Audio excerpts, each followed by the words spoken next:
நம்முடைய கவனத்தை நாம் திருப்புவோம். என்னுடன் திருப்பிக் கொள்ளுங்கள். அப்போஸ்தலர் 28வது அதிகாரம்.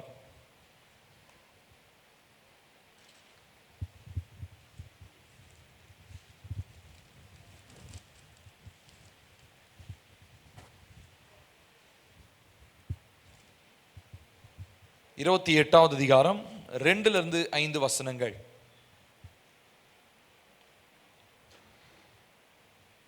எடுத்துட்டீங்களா? சேர்ந்து வாசிப்போம்.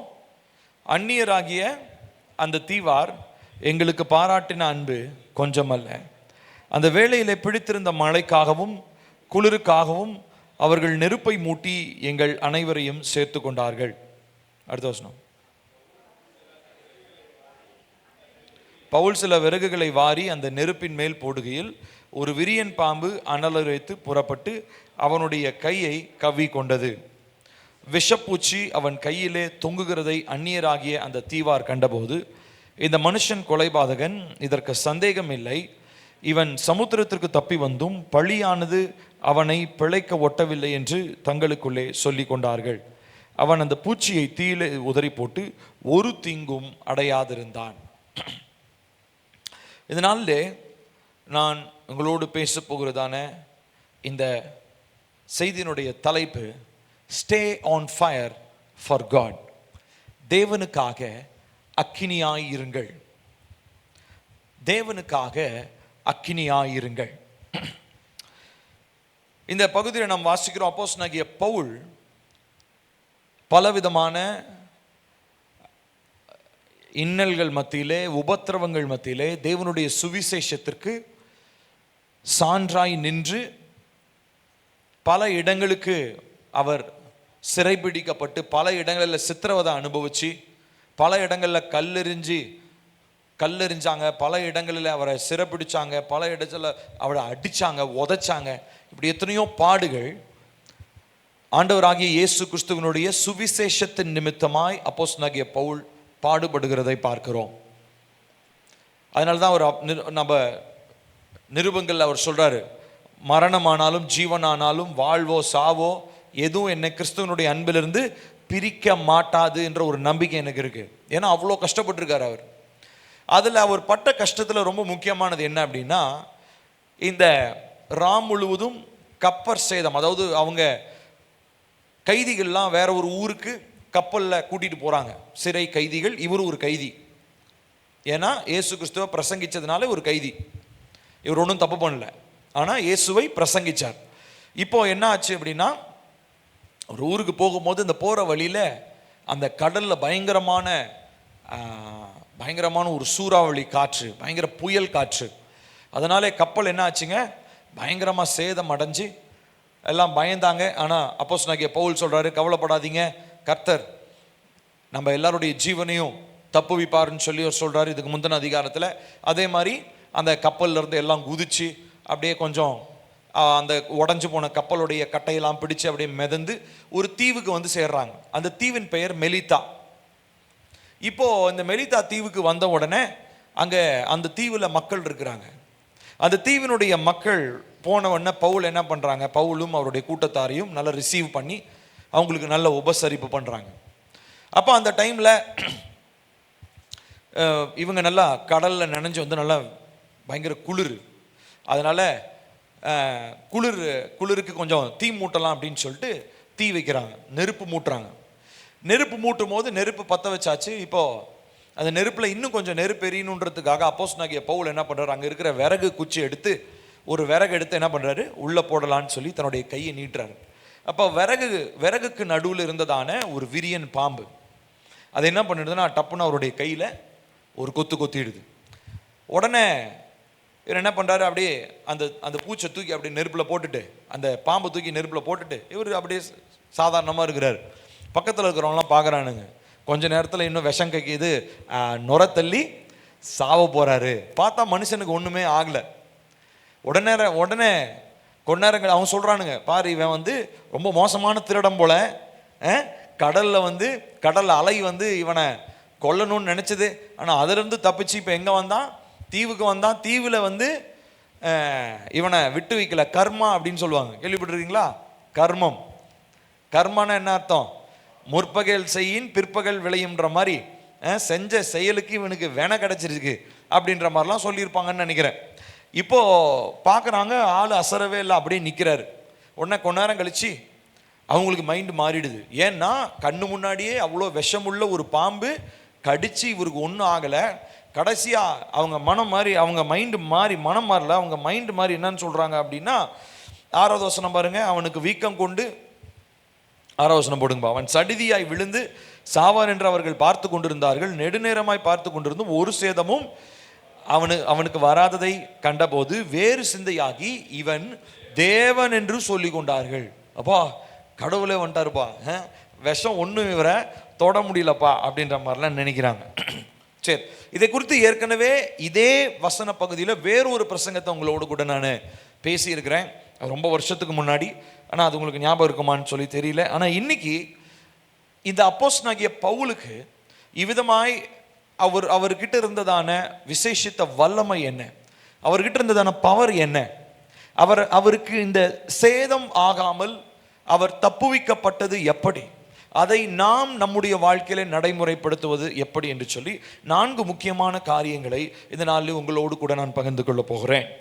இதனால செய்தியினுடைய தலைப்பு சொன்னேன், how do you stay on fire for God. தேவனுக்காக அக்னியாய் நீங்கள் எப்படி இருக்க போகிறீர்கள். முதலாவது, இங்க அப்போஸ்தலனாகிய பவுலினுடைய வாழ்க்கையை நம்ம நல்லா கவனிச்சு பார்த்தோம்னா, இவர் தர்சு பட்டணத்தில் பிறந்த ஒரு மனிதன். தமஸ்குவுக்கு போற வழியில முதல்ல ஆண்டவராக இயேசு கிறிஸ்துவர் என்ன பண்றாருங்க, முதல்ல சந்திக்கிறார், நேருக்கு நேர் சந்திக்கிறார். நேருக்கு நேர், அதாவது பிசிக்கலா சந்திக்கல, பட் ஹெவன்ல இருந்து ஒரு சத்தம் வருகிறது.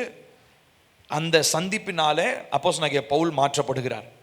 அதுக்கப்புறத்துல இருந்து பார்த்தீங்கன்னா, அப்போஸ்தலனாகிய பவுல் தன்னுடைய வாழ்க்கையை கர்த்தருக்காக ஒப்புவிக்கிறார். அதுக்கு முன்னாடி வரைக்கும் எப்படி இருந்தாருங்க, ஆண்டவராக இயேசு கிறிஸ்துவை வணங்குகிறவர்களை சித்திரவதை செய்கிறவராக, பிடிச்சி சிறையில் போடுற அந்த மாதிரி மனுஷனா, பயங்கர ஒரு டெரரிஸ்ட் கேங் அவர், ஒரு டெரரிஸ்ட் கூட்ட தலைவன் மாதிரி அவர்.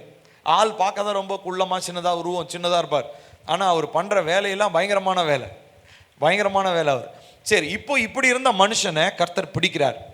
கர்த்தர் பிடித்து அதுக்கப்புறம் அவனோடு பேசுகிறார். அப்புறம் கொஞ்ச நாள் அவன் தங்கியிருக்கிறான். அந்த டைமில் அனனியா என்கிறதான ஒரு சகோதரனை கர்த்தர் தெரிந்து கொண்டு, அவர் ஒரு சீஷன், அவர் மூலமாக அப்போஸ்தலனாகிய பவுலுக்கு ஜெபிக்கும்படி கர்த்தர் சொல்றாரு. அனனியாவும் கவனிச்சிங்கன்னா கீழ்படுகிறார். ஒரு மாதிரி, ஒருவேளை அந்த மாதிரி தீவிரவாதிக்கு போய் உங்களை ஜோம் பண்ண சொன்னா நீங்க என்ன சொல்லுவீங்க சொல்லுங்களேன்? ஆண்டவரே, வேற யாராவது அனுப்புங்க, நான் தான் கிடைச்சனா. அவன் ஆல்ரெடி எல்லா கிறிஸ்தவங்களையும் பிடிச்சி என்ன பண்ணிட்டு இருக்கிறான், அடிச்சு உதச்சி ஜெயிலில் போட்டுருக்கிறான், என்னைய போக சொல்றீங்களே அப்படின்னு நம்ம சொல்லியிருப்போம். ஆனால் அனனியா, நீங்க கவனிச்சு பார்த்தீங்கன்னா, அனனியாவுக்கு வேற ஊழியமே இல்லை. பைபிள் ஃபுல்லா அந்த அனனியாவுக்கு அதுக்கு முன்னாடியும் இன்ட்ரோடக்ஷன் கிடையாது, அதுக்கப்புறம் என்ன ஊழியம் பண்ணாருன்னு நமக்கு தெரியல. ஆனால் ஒன்று முக்கியமான வேலை, அப்போஸ்தலனாகிய பவுலை தொட்டு ஜெபிக்கணுன்ற ஒரு பெரிய ஒரு பொறுப்பை கர்த்தர் கொடுத்திருந்தார். இந்த பொறுப்பை புரிந்து கொண்ட அனனியா என்ன பண்றாருன்னா, போறாரு. சரி, ஆண்டோட வார்த்தை கீழ்ப்படிவோன்ட்டு போறாரு. போய் அவர் ஜெபிச்ச உடனே இந்த பவுலுடைய கண்கள் இருந்து என்ன விழுந்ததுங்களா, செதில்கள் விழுந்தது. கண்ணை பார்க்க முடியாதபடி இருந்தது, குருடாயிட்டான். இப்ப செதில்கள் விழுந்த உடனே கண்கள் திறக்கப்பட்டுச்சு. இப்ப கர்த்தருடைய மகிமையை பார்க்கத்தக்கதாக அவன் உணர்த்தப்படுகிற ஒரு மனிதனானான். அதுக்கப்புறம் கொஞ்ச நாள் அவன் சகோதரர்களோடு அப்போஸ்தலரோடு இருந்தான். அப்புறம் அவன் அரபு தேசத்திற்கு போய் சற்று நாள் அங்கு தங்கியிருந்தான். இப்படி பல வருடங்கள் ஊழியத்துக்கு வர்றதுக்கு முன்னாடி அவன், நீங்கள் அப்போஸ்தலர் நடவடிக்கைகளை நம்ம முன்னாடி பகுதி படித்து பார்த்தீங்கன்னா, ரொம்ப ஒரு பயங்கர டெடிகேட்டடான ஒரு லைஃப். நான் எதுக்காக இப்போ பவுலுக்கு இவ்வளோ இன்ட்ரடக்ஷன் கொடுக்குறேன்னா, முதலாவது இந்த ஆவிக்குரிய வாழ்க்கையில நாம் அக்கினியாக இருக்க வேண்டும். இல்லை எப்பொழுதுமே முதல்ல நம்ம ஆரம்பித்த நிலையிலேயே கடைசி வரைக்கும் அதே ஸ்பீடில் அதே வேகத்தில் நம்ம இருக்கணும் அப்படின்னா, நமக்கு ஒரு சில காரியங்களை நாம் கற்றறிந்திருக்க வேண்டும். இப்போ ஒரு சிலருடைய ஆவிக்குரிய வாழ்க்கையை நாம் பார்க்கும்போது நமக்கு நல்லா தெரியும். ஆரம்பிக்கும் போது நல்ல வேகமாக ஓடும் ஆவிக்குரிய வாழ்க்கை. ஆனால் நாளாக வருடங்கள் கழிய, மாதங்கள் கழிய, கொஞ்சம் கொஞ்சமாக அப்படியே என்ன ஆகிடும் தெரியுமா, ஸ்லோவாகிடும், தேய்மானம் ஆகிடும். நம்ம வாகனங்கள்லாம் வாங்கின உடனே எடுத்த உடனே ஓரளவுக்கு தான் இருக்கும். ஆனால் கொஞ்சம் பிக்கப் ஆகி நல்ல வேகமாக போகும். ஆனால் அதே வேகத்தில் வாகனம் போய்கிட்டு இருக்குமா? ஒரு 5-7 வருஷம் 8 வருஷம் கழிச்சு கொஞ்சம் கொஞ்சமாக வண்டியினுடைய தேய்மானம் ஆகுது இல்லையா? அந்த மாதிரி தேய்மானம்னு என்ன ஆகிடும்? வேகமும் குறைஞ்சிரும். ஆவிக்குரிய வாழ்க்கையை நம்ம நிறைய பேர் அப்படி நினச்சிக்கிறோம். கிடையாது.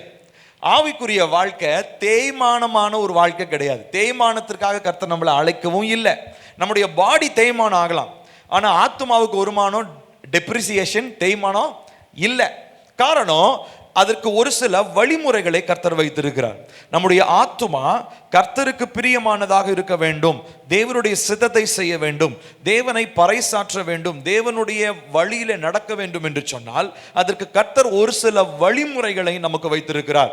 அந்த வழிமுறைகளை நாம் அறிந்து கொள்வோம் என்று சொன்னால் நாம் ஆரம்பத்தில் இருந்ததான அதே வேகத்தோட கடைசி வரைக்கும் நம்ம என்ன பண்ண முடியுங்க? ஓடி நம்முடைய ஓட்டத்தை நிறைவேற்ற முடியும். எத்தனை பேருக்கு இதுக்கு ஆசையா இருக்குது? ஹல்லேலூயா. நான் ஆரம்பிக்கும் போது இருந்த அதே வேகத்தில் கடைசி வரைக்கும் இருக்கணும். பில்லியை பார்த்து, பில்லி ஊழியம் ஸ்டார்டிங்லாம் நல்லா தான் இருந்துச்சு, போக போக ஊழியம் என்ன ஆயிடுச்சு? ஸ்லோவாக ஆயிடுச்சு அப்படின்னு ஒருவேளை நீங்கள் என்னைய பற்றி நினைச்சாலோ பேசினாலோ அது எனக்கு எப்படி இருக்கும் இல்லைங்களா? இந்த மாதிரி தான் நம்ம எல்லாருடைய வாழ்க்கையிலுமே ஆவிக்குரிய வாழ்க்கையில் வேகம் நல்லா ஆரம்பிக்கிற வேகம் நல்லா இருக்குது. ஆனால் போக போக மெஷின் தேய்கிற மாதிரி, சரீரம் தேய்மானம் ஆகிற மாதிரி உள்ளான மனுஷன் என்ன ஆகிட்டு இருக்கிறாரு? டெப்ரிசியேட் ஆகிட்டு போயிட்டு இருக்கிறாரு. ஆனால் உள்ளான மனுஷனுக்கு தேய்மானம் கிடையாது. அவர் இன்ஃபேக்ட் உள்ளான மனுஷன் நாளுக்கு நாள் வளரணும். அதுதான் கர்த்தருடைய வார்த்தை சொல்லுது. ஸ்பீடு அதிகமாகணுமே ஒழிய ஸ்பீடு குறையக்கூடாது. சரி, இப்போ அப்போஸ்தலனாகிய பவுலுடைய வாழ்க்கையை கவனிக்கும் போது அவர் இந்த குறிப்பிட்ட சம்பவம், இதுக்கு முன்னாடி அவர் பல இடங்களுக்கு போய் சுவிசேஷம் சொன்னது, இது எல்லாத்துக்கும் முன்னாடி அவருடைய லைஃப்ல ஒரு விஷயத்தை அவர் நிர்ணயம் பண்ணியிருந்தார். முதல் காரியம் என்ன அப்படின்னா, நாம் எந்த அளவுக்கு மாம்சத்தினுடைய பலவீனங்களுக்கு, அதாவது மாம்சத்தில் செய்கிற சாக்கப்போக்குகளுக்கு இடம் கொடுக்காமல் இருக்கிறோம் என்பதை நாம் கவனித்து பார்க்க வேண்டும். மாம்சத்தினுடைய சாக்குப்போக்கு, அதாவது மாம்சத்தில் எனக்கு வருகிறதான எண்ணங்கள், யோசனைகள், பலவீனங்கள், இதெல்லாவற்றையும் சாக்கு போக்காக பயன்படுத்தாம நான் எந்த அளவுக்கு இருக்கிறேன்றதை முதலாவது நாம் ஆராய்ந்து பார்க்கணும். அப்போஸ்தலனாகிய பவுலுடைய வாழ்க்கையில அதை நாம் தெளிவாக நாம் கவனிக்கிறோம். என்ன அப்படின்னு சொன்னா, நிறைய நேரங்களிலே இப்ப நான் சொன்ன மாதிரி அவர் ரட்சிக்கப்பட்ட காலத்திலிருந்து அந்த காலம் வரைக்கும், அவர் ஊழியங்களை நிறைவேற்றுகிற காலம் வரைக்கும் அவர் எங்கேயுமே சோர்ந்து போனதாக நம்முடைய பைபிள் ரெக்கார்ட் பண்ணவே இல்லை. இன்ஃபேக்ட் நம்மளுடைய பைபிள் மாதிரி யதார்த்தமான புத்தகம் வேறு எதுவுமே கிடையாது. ஒரு மனுஷன் வீக்குன்னா அது வீக்குன்னு தான் சொல்லும், ஒரு மனுஷன் ஸ்ட்ராங்குன்னா ஸ்ட்ராங்குன்னு தான் சொல்லும். கர்த்தருடைய வசனம் ஒரு நாளும் மாத்திலாம் பேசவே பேசாது. இப்போ நீங்கள் அப்போஸ்தலனாகிய பவுலை கவனித்து பார்க்கும்போது எங்கேயுமே அவர் சோர்ந்து போனார், களைப்பாக இருந்தார், ஆவிக்குரிய இதில் ரொம்ப சோர்ந்து போயிட்டாரு, உடஞ்சி போனார், அந்த மாதிரி எங்கேயாவது பார்க்க முடியுமா? எங்கேயுமே இல்லை. அப்போஸ்தலர் நடபடிகளையும் பார்க்க முடியாது, அவர் எழுதினதான நிருபங்களையும் உங்களால் பார்க்க முடியாது. காரணம் என்ன? அந்த மனிதனுக்கு இருந்ததான ஆவிக்குரிய ஒழுக்கங்கள். முதலாவது எழுதி வச்சுக்கோங்க, ஸ்பிரிச்சுவல் டிசிப்ளின்ஸ். ஆவிக்குரிய ஒழுக்கங்கள் நம்முடைய வாழ்க்கையில நம்மை இந்த தேவனுக்காக ஓடுகிற இந்த ஓட்டத்தில் வைராக்கியமாய் அக்கினியாய் நாம் இருக்கும்படியாக. நிறைய பேர் ரட்சிக்கப்படுற அன்னைக்கு அக்கினியா மாறுவாங்க, ஆனால் அப்படியே அக்கினி என்ன ஆகிடும்? அமிஞ்சு போயிடும். அந்த மாதிரி இல்லை. ஸோ முதலாவது நாம் செய்ய வேண்டியது ஸ்பிரிச்சுவல் டிசிப்ளின்ஸ், ஆவிக்குரிய ஒழுக்கங்கள் நம்முடைய வாழ்க்கையின் பாகமாக மாற வேண்டும். அப்போஸ்தலனாகிய பவுலை நீங்கள் கவனித்து பார்த்தீங்கன்னா எல்லா இடங்களிலுமே போய் அவர் கர்த்தருடைய சுவிசேஷத்தை பிரசங்கிக்கிறது மாத்திரம் இல்லை, அங்கே போய் அந்த மக்களுக்கு முன்பதாக எப்படிப்பட்ட ஒரு சாட்சியாய் இருக்க வேண்டுமோ அப்படிப்பட்ட நற்சாட்சியாய் வாழ்ந்தார் என்பதை நம்மளால் கவனிக்க முடியும். அவர் போகிற பிரசங்கம் பண்ணுற இடம், அவர் இருக்கிற இடம், தங்கியிருந்த வீடு, ஒரு சில நேரங்களில் அவர் தனியாக வீடு எடுத்து தங்கியிருந்தார், ஒரு சில நேரங்களில் ஒரு சில மனுஷங்களோட வீட்டில் தங்கியிருந்தார். இப்படி எங்கே தங்கியிருந்தாலும் இவருடைய ஆவிக்குரிய ஒழுக்கங்கள் என்பது மாறவே இல்லை. உதாரணத்திற்கு அவருடைய ஜெபிக்கிற நேரம்னு எடுத்துக்குவோமே, அவர் வேதத்தை வாசிக்கிற நேரம், ஆண்டவரோடு கூட நேரத்தை செலவழிக்கிற அந்த டைம், அது ஒரு நாளும் அவர் என்ன பண்ணலன்னா காம்ப்ரமைஸ் பண்ணவே கிடையாது. அவருடைய இப்போ இது அவருடைய வாழ்க்கையினுடைய ஒரு முக்காவாசி பகுதியை தாண்டி தான் இந்த அப்போஸ்தலர் 28 நடக்குது. எது? இந்த பாம்பு கடிச்ச இந்த சம்பவம் சொல்றேன் இல்லைங்களா?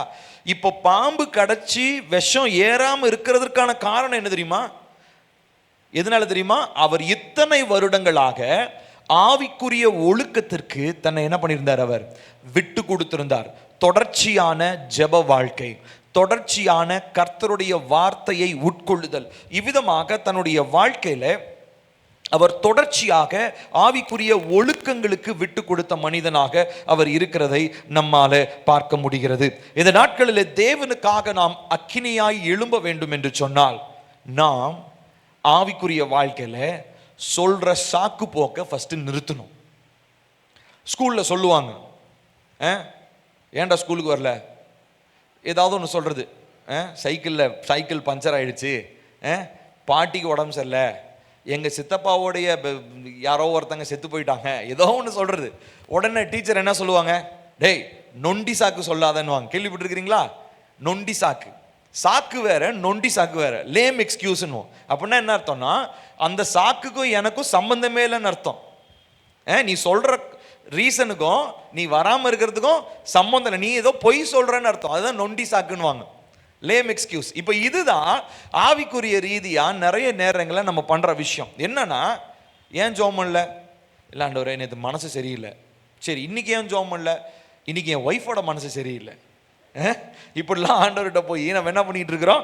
நிறைய நேரம் நம்ம பேசிட்டு இருக்கிறோம். இப்போ நல்லா கவனிக்கணும் பிரியமானவர்களே, நம்ம எந்த அளவுக்கு நம்முடைய வாழ்க்கையில சாக்கு போக்க சொல்றத நிறுத்துறோமோ, ரொம்ப ஸ்பெசிஃபிக்கா சொல்லணும்னா ஆவிக்குரிய ரீதியில நம்முடைய ஜெப வாழ்க்கை, கர்த்தருடைய வசனங்களை தியானிக்கிறது, இப்படிப்பட்ட காரியங்களில் நம்ம சாக்கு போக்க சொல்றத நம்ம நிறுத்தும் போது தான் இந்த பக்கம் கர்த்தருடைய அக்கினி நம்மை பற்றி பிடிக்கிறதாக இருக்கிறது.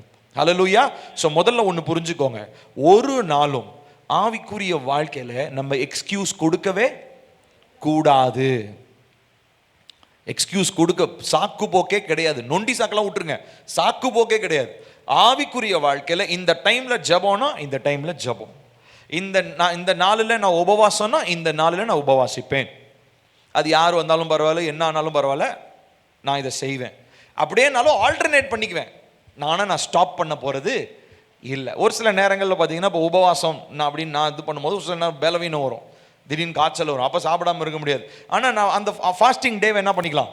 ஆல்டர்னேட் பண்ணிக்கலாம். ஆனால் சம்ஹவ் கர்த்தருக்கான அக்கினியாய் நாம் மாற்றப்பட வேண்டும், அந்த அபிஷேகத்தில் நாம் பெருக வேண்டும் என்று சொன்னால் இந்த நாட்களை நமக்கு தேவை என்ன தெரியுங்களா? சாக்கு போக்கு இல்லாத ஒரு ஆவிக்குரிய வாழ்க்கை. ஜெபமா இருக்கட்டும், கர்த்தருடைய வார்த்தையா இருக்கட்டும், சாக்கு போக்கு இல்லாம தேவனுக்காக வைராக்கியமா இருக்கக்கூடிய ஒரு வாழ்க்கையை நாம் பிரதானப்படுத்த வேண்டும். அப்போஸ்தலனாகிய பவுல் இதை தன்னுடைய வாழ்க்கையில செய்தார். ஹல்லேலூயா. முதல் காரியம். இரண்டாவதா நாம் பார்க்கிறது, அவர் இந்த அதிகாரத்தில் நாம் பார்க்கிறோம், அவர் என்ன பண்றாருங்க, அவங்க தான் அந்த நெருப்பை மூட்டுறாங்க. அந்த வேலையிலே பிடித்திருந்த மழைக்காகவும் குளிருக்காகவும் அவர்கள் நெருப்பை மூட்டுறாங்க. நெருப்பை மூட்டினது யாரு? அந்த ஊருக்காரங்க. ஆனா நெருப்பு இன்னும் கொஞ்சம் அதிகமா பத்த வைக்கணும்னு நினைச்சது யாரு? சொல்லுங்களேன். பவுல். நெருப்பு ஆரம்பிச்சது யாரு? ஊருக்காரங்க. ஆனா நெருப்பு இன்னும் அதிகமாகணும்னு ஆசைப்பட்டது யாரு? பவுல். இதே தான் நம்மளுடைய வாழ்க்கையில். ரெண்டாவது விஷயத்தை புரிஞ்சுக்கணும், someone will start the fire.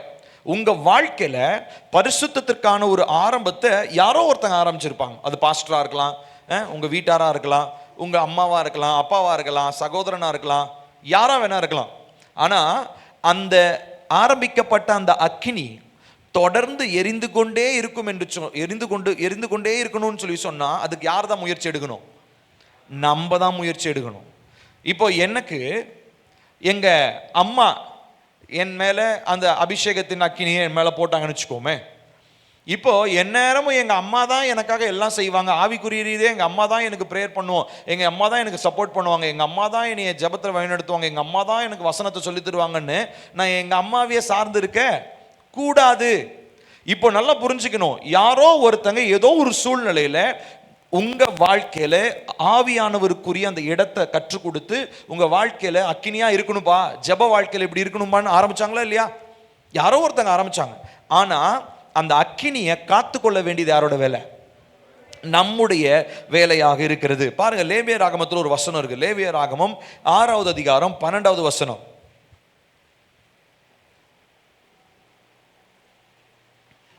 பலிபீடத்தின் மேல் இருக்கிற, சேர்ந்து வாசிக்கலாமா?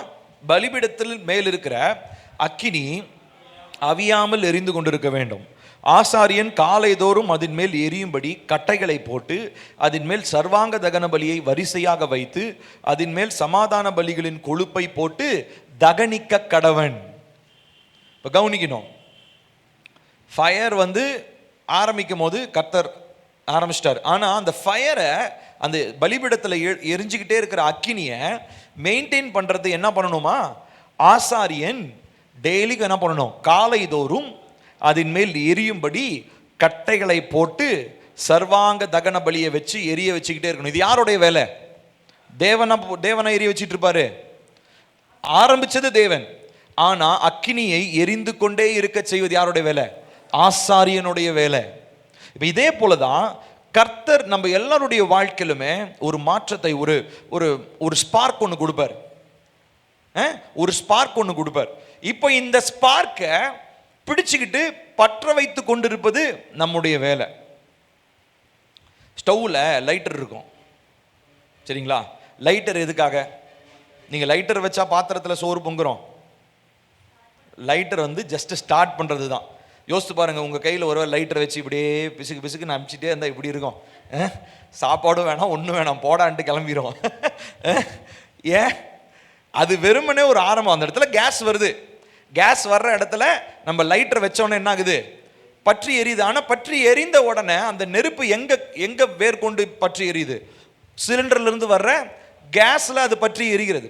அப்போ இவ்விதமாக தான் நம்முடைய வாழ்க்கை இருக்குது. தேவனுக்காக நம்மேல் ஒருவர் அக்கினியை போட்டார், நம்ம மேல ஒருத்தர் அபிஷேகத்திற்காக ஜெபித்தார், நம்ம மேல ஒரு ஜெப அபிஷேகத்தை கர்த்தர் கொடுத்தார், நல்லது. ஆனால் அதை காத்து கொள்ள வேண்டியது என்னுடைய வேலை. அந்த அக்கினியை நான் தக்க வைத்துக் கொள்வது என்னுடைய வேலை. அப்போ இவ்விதமாக நம்மளுடைய வாழ்க்கையில அந்த தாகம், அந்த ஏக்கம் நம்ம இடத்துல உண்டாயிருக்க வேண்டும். இப்போ இந்த லேவியராகமத்தில் பார்த்தோம், இந்த தேவனால ஆரம்பிச்ச இந்த அக்கினி எரிஞ்சுக்கிட்டே இருக்கணும்னா ஆசாரியன் போடணும். அப்போனா என்ன ஆகணும்? ஆசாரியனுக்கு எப்பயுமே கையில் என்ன இருக்கணும்? விறகு கட்டை ஸ்டாக்கை ஒரு எப்பயுமே வச்சிருக்கணும். என்ன மழையோ இடியோ வெயிலோ புயலோ என்ன வந்தாலும் ஆசாரியன் எதை செக் பண்ணி வச்சிருக்கணும்? அடுத்த நாள் காலையில் அந்த பலிபீடத்தில் நெருப்பு எரியறதுக்கு விறகு ரெடியா இருக்குதா? நான் சொல்றது புரியுதுங்களா? ஸோ இவ்விதமாக ஆரம்பித்தவர் வேறொருவராக இருக்கலாம், ஆனால் அக்கினியை கொழுந்து விட்டு எரிய வைப்பது யாருடைய வேலை? நம்முடைய வேலையாக இருக்கிறது. இந்த நாட்களிலே இதை புரிந்து கொள்ளாதவர்கள் தான் என்ன தெரியுங்களா பண்றாங்க? இதை புரிந்து கொள்ளாதவங்க ஸ்பார்க்கை தேடி தேடி போயிட்டே இருப்பாங்க. கவனிச்சிருக்கிறீங்களா? நிறைய விசுவாசிகளை நான் பார்த்துருக்கிறேன். ரிலீஜியஸ் பீப்புள்னு சொல்லலாம், விசுவாசிகள்ன்றதை விட ரிலீஜியஸ் பீப்புள். அவங்க என்ன அப்படின்னா, ஒரு சர்ச்சுக்கு வருவாங்க, அந்த சர்ச்சில் ஒரு மாதம் 2 மாதம் இருப்பாங்க. அந்த சர்ச்சில் எப்படி நம்மளுடைய ஃப்ரீக்வன்சிக்கு அவங்க இருக்கிறாங்களா அப்படின்னு பார்ப்பாங்க. செட் ஆகலையா கிளம்பி வேற சர்ச்சுக்கு போயிடுவாங்க. அங்கே போய் பார்ப்பாங்க, அங்கேயும் செட் ஆகலையா வேற ஒரு சர்ச்சுக்கு போவாங்க. கடைசி வரைக்கும் அவங்க எந்த சபையிலையுமே நிலை நின்று சத்தியத்தை கேட்க மாட்டாங்க. இப்படிப்பட்டவங்க என்ன பண்ணுவாங்கன்னா, அப்பப்போ போய் ஒரு மீட்டிங்கில் போய் உட்காந்து அப்படியே அக்கினி அபிஷேகத்தை பெற்றுக்கொண்டு அப்படியே வர்றது. இந்த பெந்தேகோஸ்தே சபையில் கன்வென்ஷன் மீட்டிங்னு ஒன்று நடக்கும். நம்ம சபையெல்லாம் ஃபஸ்ட் நடத்திட்டு இருந்தோம். அதுக்கப்புறம் அதில் எந்த பிரயோஜனமும் இல்லைன்னு விட்டாச்சு. பிரயோஜனம் இல்லைன்றதில்ல, பட் அதில் அதனுடைய விளைவு என்னன்னு யோசிச்சு பார்த்தா கொஞ்சம் சந்தேகமான நிறைய காரியங்கள் தான் இருக்குது. என்னன்னா, அந்த கன்வென்ஷன் மீட்டிங் எதுக்காகனா, அந்த கன்வென்ஷன் மீட்டிங் ஒரு 3 நாள் நடக்கும். வெள்ளி சனி ஞாயிறுலாம் வைப்பாங்க. வச்சாங்கன்னா ஒரு 2 மாதம் மக்கள் எப்படி இருப்பாங்க? கரெக்டாக டைமுக்கு வருவாங்க, நல்லா ஜபம் நடக்கும், பயங்கரமாக பைபிள் படிப்பாங்க, பரிசுத்தமாக இருப்பாங்க. எல்லா ஜப கூட்டத்துக்கு வீட்டில் இடமே இருக்காது, அப்படி கூட்டம் நிரம்பும். 2 மாதம் தான். 3ஆவது மாதத்தில் எங்கே போனாங்கன்னே தெரியாது. பாஸ்டர் பாப்பார், ஓஹோ ஃபயர் குறைஞ்சிருச்சா, போடுற அடுத்த கான்ஃபரன்ஸ், அடுத்த கன்வென்ஷன் மீட்டிங் போடு. அடுத்த கன்வென்ஷன் மீட்டிங்கில் வேற ஒரு ஸ்பெஷல் ஸ்பீக்கரை கூப்பிட்டு அவர் ஃபயராக பேசிக்கிட்டு இருப்பார், அக்கினியாக பேசுவார். அதை கேட்டு அப்படியே கொழுந்து விட்டு எறியறது. அப்புறம் ஒரு 2 மாதம், அப்புறம் அமைஞ்சு போயிடும். அடுத்த ஒரு ஸ்பீக்கர். இப்படி நிறைய பெந்தேகோஸ்தே சபையில் போதகர் வருஷத்தில் பார்த்தீங்கன்னா ஒரு 10 பிரசங்கம் தான் பண்ணியிருப்பார். போயிட்டு வர்ற இந்த விசிட்டிங் பிரீச்சர்ஸ்லாம் எக்கச்சக்க பிரசங்கம் பண்ணியிருப்பாங்க. நிறைய சபைகள் அது நடக்கிறத நான் பார்க்கிறேன். ஏன் தெரியுங்களா?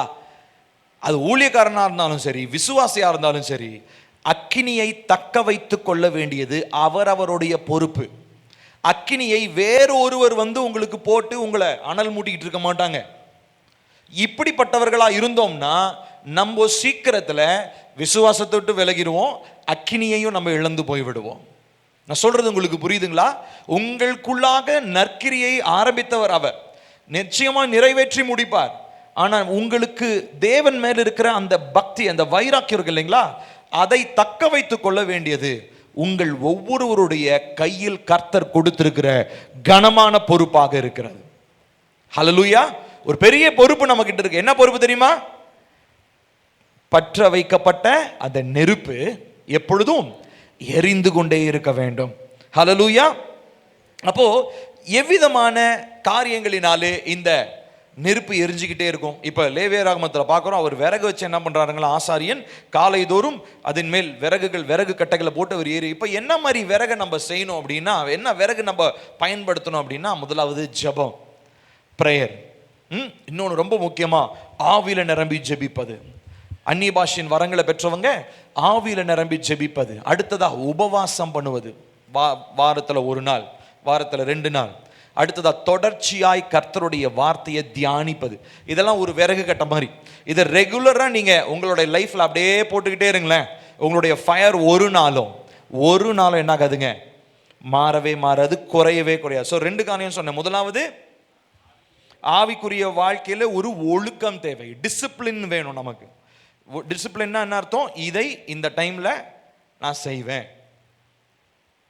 இப்போ நார்மலாக சின்ன குழந்தைக்கு பல்லு விளக்க ஆரம்பிக்கும் போது எப்படி சொல்லி கொடுத்தோம் சொல்லுங்களேன்? எடுத்தோடனே அந்த குழந்தை பல்லு விளக்க ஆரம்பிச்சுச்சா? வேணான்னு தான் சொல்லும். ஆனாலும் அம்மா கட்டாயப்படுத்தி பல்லு விளக்கிறத சொல்லி கொடுக்குறாங்க. அதுக்கு ஒரு ஒழுக்கமாக அது மாறுது. இதே மாதிரி தான் எடுத்த உடனே ஒழுக்கம் ஈஸியாக யாருக்கும் வராது. அதை கடினப்படுத்தி நம்ம ஏற்றுக்கொள்ளும் போது தான் அது நம்முடைய லைஃப்பில் ஒரு டிசிப்ளினாக மாறும். ஃபர்ஸ்ட். ரெண்டாவதாக சொன்னேன், இந்த அக்கினியை ஆரம்பித்தவர் வேறு ஒருவராக இருக்கலாம், ஆனால் அக்கினியை தக்க வைத்துக் கொள்வது நாம தான் இருக்க முடியும். வேற யாரும் நமக்காக வந்து அக்கினியை தக்க வச்சுக்க சொல்லி தர மாட்டாங்க. அது முடிவும் முடியாது. அப்படி இருந்துச்சுன்னா சீக்கிரத்தில் அது மறைந்து போகக்கூடியதாக இருக்கிறது. அடுத்து 3ஆவதாக நம்ம இங்க பார்க்கிறோம், 3வது வசனத்தில் வாசிக்கிறோம். அப்போஸ்தலர் 28:3 அவர் அந்த விறகுகளை வாரி அந்த நெருப்பின் மேல போடுறப்போ ஒரு விரியன் பாம்பு என்ன பண்ணுச்சுங்களா, அனலுரைத்து. எங்க சேர்ந்து வாசிங்களா அந்த வசனத்தை? 28:3 பவுல்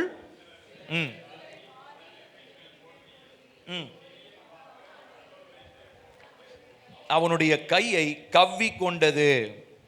இப்ப இங்கதான் பிரச்சனையே ஆரம்பிக்குது. ஃபயர், ஆவிக்குரிய ஒழுக்கம் ஓகேப்பா. அடுத்ததா ஃபயரை தக்க வச்சுக்கணும், ஓகே. ஆனா 3ஆவதா நீங்க ஃபயரை போடும்போது அப்படியே ஜாலியா நீங்க அப்படியே குளிர்காயலாம் நினைச்சா முடியாது. அதுதான் மறைந்திருக்கிற காரியங்கள். அந்த நெருப்பினுடைய அனலின் நிமித்தமாய் உங்களுக்குள்ளேயோ குடும்பத்திற்குள்ளேயோ மறைந்திருக்கிற கிரியைகள், அசுத்தங்கள், தேவனுக்கு பிரியமில்லாத, தேவனுக்கு சம்பந்தம் இல்லாத கிரியைகள் உள்ள இருந்து என்ன பண்ண ஆரம்பிக்கும், வெளியே வர ஆரம்பிக்கும். நான் சொல்றது புரியுதா? இதுக்கு முன்னாடி வரைக்கும் அது உள்ள இருந்ததே உங்களுக்கு தெரியாது. அது பார்த்த நல்லா விறகு கட்ட, நல்லா விறகா இருக்குதுப்பா. ஆனா விறகுக்குள்ள மறைஞ்சிருந்ததான பாம்பை பவுலுக்கு தெரியல. ஆனா எப்போதான் அது தெரிய வந்தது?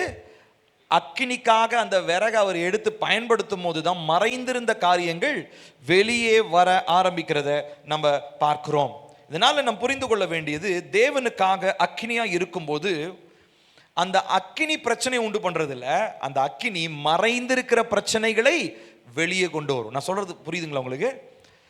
நிறைய பேர் சொல்லுவாங்க, பாஸ்டர் ஜோம் பண்ணாதான் பிரச்சனையே வருது. அன்னைக்கு ஒரு நாள் ஒரு சிஸ்டர் சொன்னாங்க, உங்களுடைய அந்த பலிபீட ஜபம் ஒன்று இருக்குங்க பாஸ்டர், அதை போட்டேன்னா என் ஹஸ்பண்ட் அப்படி சண்டைக்கு வராரு, என் வீட்டுக்காரர் சண்டைக்கே தான் வராரு, வேற எந்த வீடியோ பார்த்தாலும் அவருக்கு பிரச்சனை இல்லை. ஆனா பலிபீட ஜபத்தை நான் செய்ய ஆரம்பிச்சேன்னா என் வீட்டுக்காரர் அப்படி சண்டைக்கும் பயங்கரமா எனக்கும் என் கணவனுக்கும் அவ்வளோ பிரச்சனையா இருக்கு அப்படின்னு சொல்லி கோயம்புத்தூர்ல இருந்து ஒரு சிஸ்டர் ஃபோன் பண்ணாங்க. அப்போ நான் சொன்னேன், சரி அப்போ நீங்கள் உங்கள் ஹஸ்பண்டுக்கு பயந்து அப்போ நீங்கள் பலிபீட பிரேயர்லாம் மூடி வச்சுருங்கம்மா, அப்படியே இருந்துருங்க உங்கள் வாழ்க்கையில். வேற என்ன இப்போ நான் இதுக்கு சொல்யூஷன் உங்களுக்கு என்ன சொல்கிறது சொல்லுங்கள், நீங்களே சொல்லுங்கள். இல்லை பாஸ்டர், எதனால பாஸ்டர் அப்படின்னாங்க. அப்புறம் சொன்னேன், அப்போது நம்ம ஜெபிக்கும் பொழுது மறைந்திருக்கிறதான பிசாசின் தாக்கங்கள் என்ன ஆகுங்க, வெளிப்பட ஆரம்பிக்கும். அதனால நம்ம பார்த்து ஜெபத்தில் நம்ம என்ன ஆகிடக்கூடாது, சோர்ந்து போய்விட கூடாது. நாம் ஜெபத்தை நம்ம அதிகரிக்கணும், பிரேயருடைய இன்டென்சிட்டி அதிகரிக்கணும். ஹல்லேலூயா. 1 மணி நேரம் ஜெபம் பண்ணி பிரச்சனை வந்துச்சுன்னா 2 மணி நேரம் ஜெபம் பண்ணணும். 2 மணி நேரம் ப்ரே பண்ணி ஜெபம் பண்ணுச்சுன்னா 3 மணி நேரம். ஒரு குறிப்பிட்ட ஒரு மனிதனுடைய சாட்சியை நான் கேட்டேன், நான் சகோதரர்கள்லாம் பார்த்தோம். ஒரு மனிதன், நான் உங்களுக்கு ஏற்கனவே சொன்னேன்னு நினைக்கிறேன், நைட்டு 12 மணிலேருந்து ஆரம்பித்து காலையில் 7 மணி வரைக்கும் ஜெபம் பண்ணுறாராம். எத்தனை நாளாக தெரியுமா, 600 நாளாக ஜெபம் பண்ணுறான். 600 டேஸ், ஒரு நாள் கூட விடாமல். எனக்கு அப்படியே வாயடைச்சு போயிட்டேன். மனுஷன் யாரையா அந்த மனுஷன், ஒரு ஒரு ஒரு தேவ மனுஷன். அவர் சாட்சியாக சொல்கிறார். சரி எப்படிங்க ஆரம்பிச்சிங்க அப்படின்னா அவர் சொல்கிறார், முதல்ல 1 மணி நேரம் ஆரம்பித்தாராம். 1 மணி நேரம் ஆரம்பிச்சுட்டு நைட்டு 12 மணிக்கு 12 to 1 ஜோம் மட்டும் தூங்குவாராம். தூங்குனா பயங்கர கெட்ட கெட்ட கனவாக வருமா. அப்போ ஆண்டவர்கிட்ட கேட்டோன்னே ஆண்டவர் என்ன சொன்னாரா, சரி இன்னொரு மணி நேரம் இன்க்ரீஸ் பண்ணு. சரி இப்போ 12 to 2 சரின்னு சொல்லிட்டு ஜோம் மட்டும் தூங்குனா அப்பையும் கனவு பிரச்சனை தாங்க முடியல, பிரச்சனை வேற மாதிரி. சரி இன்னொரு மணி நேரம். இப்படியே ஆரம்பிச்சு மனுஷன் இப்போ எத்தனை மணி நேரம் ஜெபம் பண்றாரு தெரியுமா, 7 மணி நேரம் ஜெபம் பண்றாரு. லிட்டரலா 600 நாளைக்கு. அப்படின்னா கிட்டத்தட்ட 2 வருஷமா ஜெபம் பண்ணிட்டு இருக்கிறார். 12லேருந்து 7, நைட்டு 12லேருந்து காலையில் 7 மணி வரைக்கும். அவர் என்ன வேலைக்கு போறாரு, எப்போ தூங்குவார், அதெல்லாம் எனக்கும் தெரியல. அவர் ஊழியக்காரரா இல்லை எனக்கு தெரியல. எனக்கு இப்போ கவனிக்கணும். இப்போ அவர் சொன்னார், நான் ரொம்ப யோசித்தேன். உண்மை அது. நீங்கள் ஜெபிக்க ஆரம்பிக்கும் போது போராட்டங்கள் அதிகமாகும். நீங்கள் ஜெபிக்க ஆரம்பிக்கும் போது மறைவான பிரச்சனைகள் வெளியே வரும்.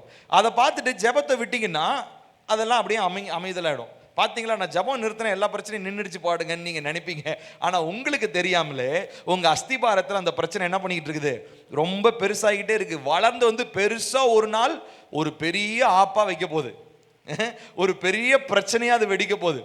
ஆனால் நம்ம ஜெபிக்க ஜெபிக்க ஜெபிக்க மறைந்திருக்கிற காரியங்கள் என்ன ஆகும்னா கர்த்தருடைய அக்னியில் எக்ஸ்போஸ் ஆகும், அது வெளிவர ஆரம்பிக்கும்.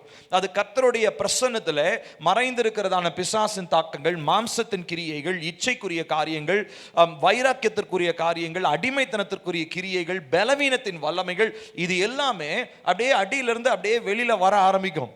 இது உங்களுடைய ஜெப வாழ்க்கையை சோர்வு படுத்த வேண்டிய அவசியம் இல்லை.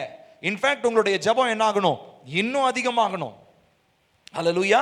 அப்ப இவ்விதமாய் கர்த்தருடைய அக்கினியை பெற்றுக்கொள்ளுகிற மனிதன் அதை காத்து கொள்ளும்படியாக இன்னும் அதிகமாய் ஜெபிக்க வேண்டியது அவசியம். போராட்டங்கள் பிரச்சனைகள் வந்தாலும் அதை காட்டிலும் அதிகமான ஜெபத்தை ஒரு மனிதன் ஏறெடுக்க வேண்டியது அவசியமாக இருக்கிறது. ஹல்லேலூயா. இப்போ நான் ஒரு எக்ஸாம்பிள் சொல்றேன். ஃபுட்பால் கவனிச்சிருக்கீங்களா? ஃபுட்பால் கால்பந்து.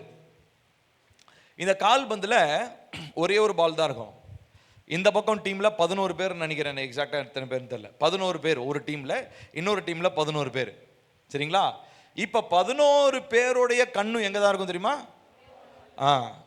11 22 பேர். 22 பேருடைய பார்வையும் ஒரே ஒரு பந்து மேலே இருக்கும். சரி, இப்போ நீங்கள் இந்த டீமில் இருக்கிற போது உங்களுக்கு பிரச்சனை கிடையாது. ஆனால் உங்க காலுக்கு அந்த பந்து வந்துருச்சுன்னு வச்சுக்கோங்களேன், இருக்கிற மொத்த 21 பேருடைய பார்வையும் எங்க திரும்பும்? நான் சொல்றது புரியுதுங்களா? இப்ப நான் ஃபுட்பால் விளையாடுறேங்க, நான் அப்படியே பந்துக்கு பின்ன பந்து அங்க இருக்குது, நான் இங்க நின்று நான் ஓடிக்கிட்டே இருக்கேன், வரேன் போறேன் அப்படின்னா எனக்கு ஒன்றும் பிரச்சனையே இல்லை. ஆனா என் காலுக்கு அந்த பந்து வந்துருச்சுன்னா அடுத்த நிமிஷமே 21 பேரும் என் பக்கம் திரும்பிப்பாங்க. அஃப்கோர்ஸ் என் கூட்டாளிங்க என் பக்கம் இருப்பாங்க.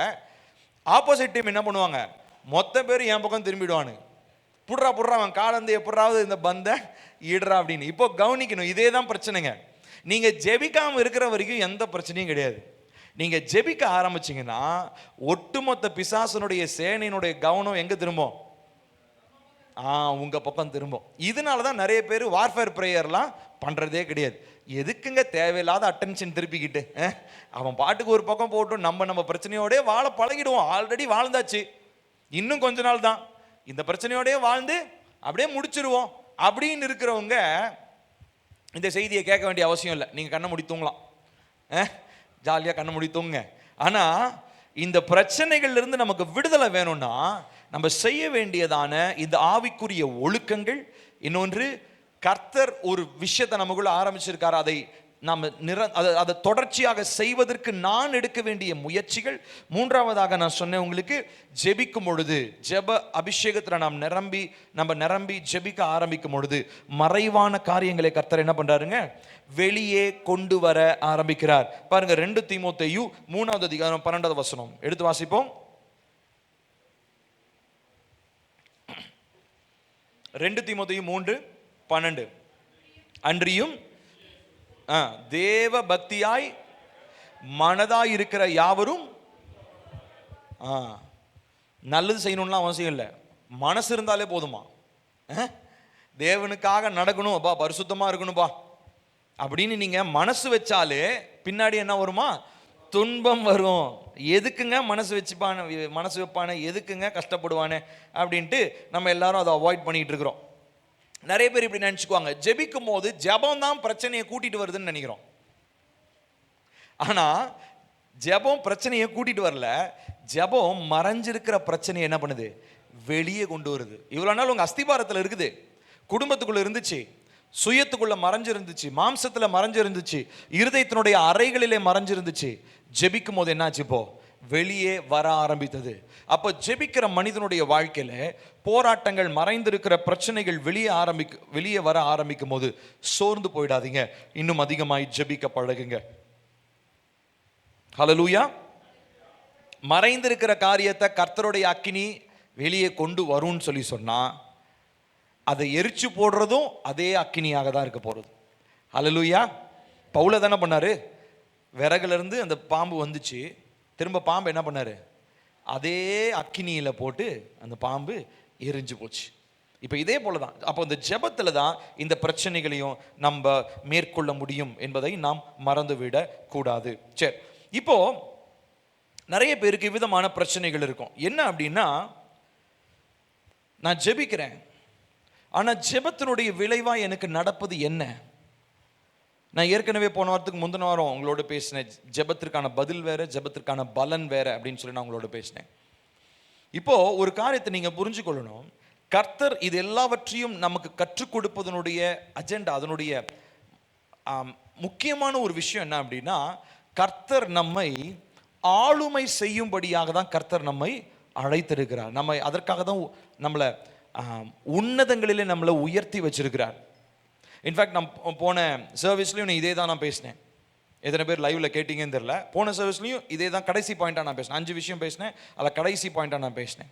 அப்போது நம்ம எல்லாருடைய வாழ்க்கையிலும் ஏன் நம்ம ஜெபிக்கணும், ஏன் இந்த காரியங்கள் வெளியில் வரணும், ஏன்னா நம்ம கர்த்தர் நமக்கு கொடுத்திருக்கிறதான அந்த ஆளுமையிலே நடக்க ஆரம்பிக்க வேண்டியது அவசியமாக இருக்கிறது. We need to start walking in the dominion that God has given us. கர்த்தர் நமக்கு கொடுக்கிற ஆளுமையிலே நம்ம ஆரம்பிக்கணும். ஆனா நம்ம இன்னைக்கு என்ன பண்றோம், நம்மள வேற ஏதோ ஒரு டாமினேட் பண்ணுது, நம்மள வேற என்ன ஒன்று ஆளுகை செய்யுது, வேற ஏதோ ஒரு பிரச்சனை தான் நம்மள ஆளுகை செய்து கொண்டிருக்கிறது. நம்ம அந்த பிரச்சனையை ஆளுகை செய்ய முடியல. காரணம் என்ன? ஆவிக்குரிய வாழ்க்கையில அக்கினி இன்னும் தேவையான அளவு, போதுமான அளவு இன்னும் பற்றி எரியவில்லை என்று சொல்லி அர்த்தம். அப்போ இவ்விதமாய் நாம் தேவனுக்காக வைராக்கியமாய் எழும்ப வேண்டியது அவசியமாக இருக்கிறது. ஹல்லேலூயா. அடுத்ததாக கடைசியா பாருங்க என்ன நடந்துச்சு. நான் சொன்னேன் இல்லைங்களா, அந்த 5வது வசனத்துல அந்த பூச்சை ஒரு உதறி போட்டுட்டு அவனுக்கு வீக்கம் கொண்டு அல்லது அவன் சடிதியாய் விழுந்து சாவான் என்று அவன் பார்த்துட்டு இருந்தாங்க. ஒன்றும் ஆகலையாம். உடனே அவனை பவுல் என்னன்னு சொன்னாங்கன்னு சொன்னாங்க, தேவன் என்று சொல்லி கொண்டார்கள் அப்படின்னு சொல்லி நம்ம கவனிக்கிறோம். இப்போ அப்போஸ்தலனாகிய பவுலுக்கு 4வதா நடக்கிற விஷயம், தேவ மகிமை அப்போஸ்தலனாகிய பவுல் மூலமாக வெளிப்பட ஆரம்பிக்குது. இந்த வருஷத்துல கர்த்தர் நமக்கு கொடுத்த வாக்குத்தத்தம் என்னங்க? சொல்லுங்களேன். இந்த பூமியின் மேலே இருள், ஜனங்கள் மேல காரிருள் மூடும், ஆனாலும் உண்மையில கர்த்தருடைய மகிமை உதிக்கும் அப்படின்னு நம்ம வாசிச்சோம். இந்த வருஷத்தினுடைய வாக்குத்தத்தம் அதுதான். ஆனா மகிமை நம்ம மேல உதிக்கணும்னா இதெல்லாம் நம்ம செஞ்சிருக்கணும். முதலாவது என்ன பண்ணணுங்க? ஃபர்ஸ்ட் விஷயம் என்ன சொன்னேன், சாக்கு போக்கு நமக்கு இருக்கக்கூடாது. அதாவது ஆவிக்குரிய ஒழுக்கங்கள் இருக்கணும். ரெண்டாவது நான் உங்களிடத்துல சொன்னேன், அந்த நெருப்பை பற்ற வைத்தது தேவன், ஆனால் அதை தக்க வைத்துக் கொள்வது நாம தான் இருக்க வேண்டும். நமக்குள்ள தொடர்ச்சியான அந்த ஆவிக்குரிய பழக்க வழக்கங்கள் நமக்குள்ளாக இருக்க வேண்டும். மூன்றாவதா சொன்னேன், ஜெபிக்கும் பொழுது மறைவாய் இருக்கக்கூடியதான போராட்டங்களும் பிசாசனுடைய திட்டங்களும் வெளிச்சத்திற்கு வர ஆரம்பிக்கும். எந்த அக்கினி இதை வெளிச்சத்திற்கு கொண்டு வருதோ அதே அக்கினி அதை சுட்டரித்து சாம்பலாக்கி போடவும் வல்லமையுடையதா இருக்கிறது. 3. நான்காவதா, இந்த காரியம் எல்லாம் நடக்கும்போது சுற்றி இருக்கிறதான மனிதர்கள் முன்பதாக உங்கள் வாழ்க்கையில கர்த்தருடைய மகிமை வெளிப்பட ஆரம்பிக்கும். அதுக்கப்புறம் பார்த்தீங்கன்னா 7வது வசனத்தில் கவனிங்க பாருங்க, தீவுக்கு முதலாளியாகிய புபிலியு என்னும் பெயர் கொண்டவனுடைய நிலங்கள் அந்த இடத்திற்கு சமீபமாக இருந்தது. அவன் எங்களை ஏற்றுக்கொண்டு 3 நாள் பட்சமாய் விசாரித்தான். புபிலியுனுடைய தகப்பன் ஜுரத்தினாலும் இரத்த பேதியினாலும் வருத்தப்பட்டு கிடந்தான். பவுல் அவனிடத்திற்கு போய் ஜெபம் பண்ணி அவன் மேல் கைகளை வைத்து அவனை குணமாக்கினான் அப்படின்னு சொல்லி இங்க இப்போ ஒரு அன்எக்ஸ்பெக்டட் காஸ்பல் மீட்டிங், எதிர்பாராத ஒரு சுவிசேஷ கூட்டம் ஒன்று நடக்குது. எப்போ, எதனால, இதெல்லாம் எங்க இருந்து ஆரம்பிச்சது? அந்த பாம்பு வந்து பவுலை கடிச்சு ஒன்னும் சேதமாகாம அவரு தைரியமா நின்னார். இதை பார்த்ததுல இருந்து அங்க என்ன ஆச்சுங்க, சுவிசேஷத்திற்கான வாசல்கள் திறக்கப்பட்டது. கர்த்தருடைய மகிமை வெளிப்படையாக அந்த ஊரிலே வெளிப்பட்டதை நாம் பார்க்கிறோம். அப்போ அப்போஸ்தலனாகிய பவுல் இந்த அப்போஸ்தல நடவடிக்கைகள் 28வது அதிகாரம் இந்த வசன பகுதியில் இவ்வளோ ஸ்ட்ராங்கா வல்லமையா அபிஷேகம் நிறைஞ்ச மனுஷனா இருந்ததற்கான காரணம் என்ன நீங்க நினைக்கிறீங்க? தேவன் அவரை அழைத்த அழைப்பின் அந்த நாளிலிருந்து அவருக்குள்ள இருந்ததான ஒழுக்கங்கள், ஆவிக்குரிய ஒழுக்கங்கள், ஸ்பிரிச்சுவல் டிசிப்ளின்ஸ்க்கு அவர் தன்னை முழுவதுமாக ஒப்பு கொடுத்திருந்தார். வேற எதை பிரதானப்படுத்துறாரோ இல்லையோ, ஜெபத்தை என்ன பண்ணுவார்? பிரதானப்படுத்துவார். தேவனோட நேரம் செலவழிக்கிறத அவர் பிரதானப்படுத்துவார். ஹல்லேலூயா. ஸோ 4 காரியங்களை சொல்லியிருக்கேன், திரும்ப சொல்லுகிறேன். முதலாவது என்ன நடக்குதுங்க? மாம்சத்தினுடைய சாக்கு போக்குகளை நம்ம மேற்கொள்ளணும், ஆவிக்குரிய ஒழுக்கங்கள் இருக்கணும்னு சொன்னேன். 2வதா என்ன சொன்னேங்க? ஆரம்பிப்பது தேவன், ஆனால் அதை பற்றி எரிய வைத்துக்கொள்ள அதுக்கு முயற்சி எடுக்க வேண்டியது நாம். அடுத்து 3வதா சொன்னேன், மறைந்திருக்கிற காரியங்கள் வெளிச்சத்திற்கு வரும், அதே அக்கினியினாலே அந்த தீமைகளும் சுட்டரிக்கப்படும். அடுத்து 4வதா சொன்னேன், கர்த்தருடைய மகிமை பிரத்யட்சமாய் நம்முடைய வாழ்க்கையிலே வெளிப்படுகிறதா இருக்கிறது. ஹல்லேலூயா. நாம் யாவரும் எழுந்து நிற்போமா? நாம் யாவரும் எழுந்து நிற்போம். தேவனை நோக்கி நாம் பார்க்க போகிறோம். ஜீசஸ், நாம் ஜெபிக்க போகிறோம். கர்த்தாவே, என்னுடைய வாழ்க்கையில நான் இழந்து போனதான இந்த அக்கினியை நான் திரும்ப பெற்றுக்கொள்ள வேண்டும். கேளுங்க. ஆண்டவரே, Lord, I have lost my fire. என்னுடைய அக்கினியை நான் இழந்து விட்டேன், என்னுடைய அபிஷேகத்தை நான் இழந்துட்டேன். ஆனால் இப்போ நான் கேட்குறேன், அந்த இழந்து போன அந்த அபிஷேகம், இழந்து போன அந்த அக்கினி திரும்ப நான் பெற்றுக்கொள்ளணும்ப்பா. அப்போஸ்தலனாகிய பவுலுடைய வாழ்க்கையில நீங்க எனக்கு கற்றுக் கொடுத்ததான இந்த சத்தியங்களுக்காக, இந்த உண்மைக்காக நன்றி சொல்லுகிறேன். இவ்விதமாய் இந்த மனிதன் இந்த மெலிதா தீவில் வந்து உங்க வல்லமை வெளிப்படுத்தினதற்கு காரணம் 4 முக்கிய காரணங்களை நாங்கள் பார்த்தோம். அந்த காரியங்கள் நாங்கள் எங்க வாழ்க்கையில செய்ய கர்த்தர் எங்களுக்கு உதவி செய்யுங்க. எல்லாரும் கண்களை மூடுவோம், தேவனை நோக்கி பார்ப்போம். நம்ம முடிஞ்சா உங்களுடைய கரங்களை உயர்த்தி கொண்டு கேளுங்க. கர்த்தாவே, நான் இழந்து போனதான அந்த அக்கினியை நான் உம்முடைய சமூகத்தில் நான் திரும்ப பெற்றுக்கொள்ள வந்திருக்கிறேன். ஒருவேளை இன்னுமே நீங்க ஆவியினுடைய அபிஷேகத்தினால் நிரப்பப்படலைன்னா இப்போ கேளுங்க. கர்த்தாவே, அந்த அக்கினியை நீங்க எங்க மேல வைங்க. Lord, I pray that you will start that fire on me. என் மேல் உம்முடைய அக்கினி போடப்படுவதாக. பரலோக அக்கினி அப்பா, அந்த பரிசுத்த அக்கினி, எங்களை புடமிடுகிற அக்கினி, எங்களை சுத்திகரிக்கிற அக்கினி இப்பொழுதே எங்கள் ஒவ்வொருவர் மேலும் போடப்படுவதாக என்று சொல்லி நான் ஜெபிக்கிறேன். கர்த்தாவே, எங்கள் ஒவ்வொருவருடைய வாழ்க்கையிலோ கர்த்தாவே நீங்க அப்பா அந்த ஜெப வாழ்க்கையை கர்த்தர் எங்களுக்கு கற்றுக் கொடுங்கப்பா. எல்லா மாம்சத்தினுடைய சாக்கு போக்குகளை தாண்டி, அதையெல்லாம் தாண்டி நாங்கள் இந்த நாளில் ஜெபிக்கிறவர்களாய் கர்த்தர் எங்களை மாற்றுவீராக. கேட்கலாமா? கர்த்தாவே, ஜெபிக்கிறவர்களாய் எங்களை மாற்றுங்க. மாம்சத்தின் சாக்கு போக்குகள் எங்களுக்கு வேண்டாப்பா. நிறைய நேரம் நாங்கள் எக்ஸ்கியூஸ் கொடுக்குறோம். இந்த காரியத்தினால் என்னால் ஜெபிக்க முடியல, இந்த காரியத்தினால் என்னால் பைபிள் படிக்க முடியல, கர்த்தருடைய வசனத்தை என்னால் தியானிக்க சமாளிக்க முடியலன்னு சொல்லி பல சாக்கு போக்குகளை சொல்லுகிறோம். ஆனால் இந்த நாளில் நான் சொல்லுகிறேன், ஆவிக்குரிய வாழ்க்கையில நான் இனி எந்த சாக்கு போக்குகளையும் நான் சொல்ல போவது இல்லை. நான் உமக்காக அக்கினியாய் நான் எழும்ப போகிறேன். அடுத்து இரண்டாவதா நாங்க பார்த்தோம், நம்முடைய அக்கினியை தக்க வைத்துக் கொள்வதற்கு நாம் முயற்சி எடுக்க வேண்டும் என்று சொல்லி கர்த்தருடைய சமூகத்தில் கேட்கலாமா? கர்த்தாவே அப்பா, தொடர்ச்சியாக ஜெப வாழ்க்கை, தொடர்ச்சியான உபவாசம், தொடர்ச்சியான வேத வாசிப்பு, தொடர்ச்சியாக உம்முடைய சமூகத்தில் காத்திருக்கிறதான இந்த நேரங்கள், இதெல்லாம் என்னுடைய வாழ்க்கையில அக்கினியை தொடர்ந்து மூட்டிக்கொண்டே இருக்கிறதாக இருக்கிறது. It is what keeps my fire burning. அதுவே என்னுடைய அக்கினியை பற்ற வைத்துக் கொண்டிருக்கிறதா இருக்கிறது, எரிந்து கொண்டே இருக்கிறது. ஆகையினால் இப்பொழுது நான் ஜெபிக்கிறேன், என்னுடைய ஆவிக்குரிய வாழ்க்கையில இந்த ஒழுக்கங்களை விட்டு நான் பின்மாற்றத்தில் போயிடக்கூடாது. ஒரு நாளும் ஆவிக்குரிய வாழ்க்கையில் எனக்கு சோர்வு உண்டாகக்கூடாது. சொல்லுங்க எல்லாரும், வாயை திறந்து சொல்லுங்க. அப்ப ஒரு நாளும் ஆவிக்குரிய வாழ்க்கையில எனக்கு சோர்வு வரக்கூடாதப்பா. ஆவிக்குரிய வாழ்க்கையில் எனக்கு சோர்வு வரக்கூடாதப்பா. அன்றைக்கு நீர் அப்பா அந்த ஆசாரியர்களுக்கு நீர் கற்றுக் கொடுத்தீரே, அந்த அக்கினியானது பலிபீடத்தின் மேலே எப்பொழுதும் எரிந்து கொண்டே இருக்க வேண்டும் என்று சொல்லி, ஆகையினாலே அப்பா ஏதோ காலையிலும் இரவிலும் மாத்திரம் எங்களுடைய ஜெபம் அல்ல, எங்களுடைய ஜெபம் எப்பொழுதும் இடைவிடாமல் ஜெபிக்கிறவர்களா எங்களை மாற்றும், இடைவிடாமல் உம்மை துதிக்கிறவர்களா எங்களை மாற்றும், இடைவிடாமல் உம்முடைய சமூகத்தில் காத்திருக்கிறவர்களாய் மாற்றும். நாங்கள் எந்த வேலையை செய்தாலோ, எந்த இடத்துல இருந்தாலோ உமக்காக ஜெபிக்கிறவர்களாக, உம்மை துதிக்கிற துதியின் சத்தம் எங்களுடைய நாவில் இருக்கட்டும் அப்பா. உம்மை துதிக்கிறதான துதியின் சத்தம் எங்களுடைய வாயில் இருக்கட்டும். எங்கள் இருதயத்திலிருந்து அது பொங்கி வரட்டும் அப்பா. எங்க வாழ்க்கையில நாங்கள் சோர்ந்து போகாமல் உமக்காக எப்பொழுதும் பற்றி எரிந்து கொண்டே இருக்க கர்த்தர் எங்களுக்கு உதவி செய்யுங்கப்பா. அடுத்ததாக மூன்றாவதா நாங்க பார்த்தோம் அப்பா, இந்த மாதிரி நாங்க ஜெபிக்கும் பொழுது மறைவான காரியங்கள் வெளிச்சத்திற்கு வரும் என்று சொல்லி, ஆகையினால் இப்பொழுது நாங்கள் ஜெபிக்கிறோம்.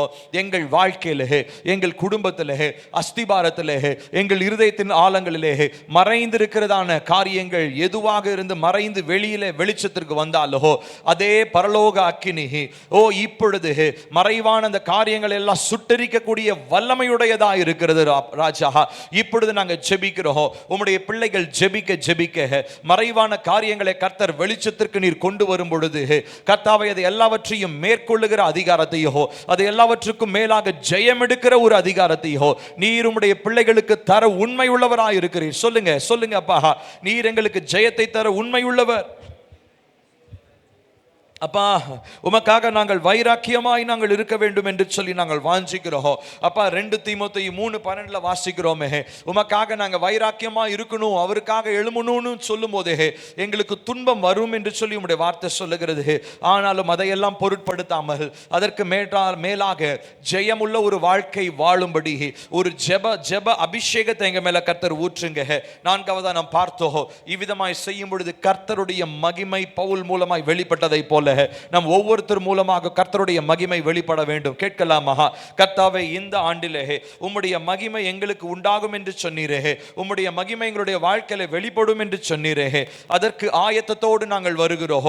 அதற்கான இந்த அக்கினியை நாங்கள் பெற்றுக்கொள்கிறோம் அப்பா. இந்த நாளிலே அந்த அக்கினி எங்களிடத்தில் எப்பொழுதும் பற்றி எரிந்து கொண்டே இருக்கட்டும் அப்பா. இந்த அக்கினி ஒரு நாளும் அவிந்து போக கூடாது. சொல்லுங்க எல்லாரும் வாயை திறந்து ஒரு நாளும் இந்த அக்கினி என்னுடைய வாழ்க்கையில நான் தொலைத்து விடக்கூடாது. I should not loose my fire. என்னுடைய அக்கினியை நான் ஒரு நாளும் நான் தொலைத்து விடக்கூடாது. உமக்காக நான் வைராக்கியமாய் எழும்புகிறவனாய் நீர் என்னை மாற்றுவீராக. உமக்காய் வைராக்கியமாய் அப்பா நான் பற்றி எரிய என் மேல் அந்த அக்கினியின் அபிஷேகத்தை கர்த்தர் போடுங்க அப்பா. ஒரு நாளும் ஜெப வாழ்க்கையில நான் குறையக்கூடாது. ஒரு நாளும் வேத வாசிப்புல நான் குறைந்து போகக்கூடாது. ஒரு நாளும் அப்பா உபவாசத்துல நான் குறையக்கூடாது. ஒரு நாளும் நான் என் வாழ்க்கையில குறைவுபட்டவனாய் இருக்கக்கூடாது அப்பா.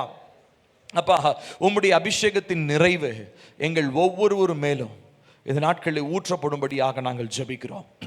கர்த்தருடைய ஆவியானவர் இதனால நீர் எங்களோடு பேசி இந்த காரியங்களை நீர் எங்களுக்கு தெளிவுபடுத்தினதற்காக உமக்கு நாங்கள் நன்றி என்று சொல்லுகிறோம். கர்த்தர், நீங்க இந்த நாளிலே பெரிய காரியங்களை செய்யுங்க. உம்முடைய நாமம் மாத்திரம் மகிமை அடையட்டும்.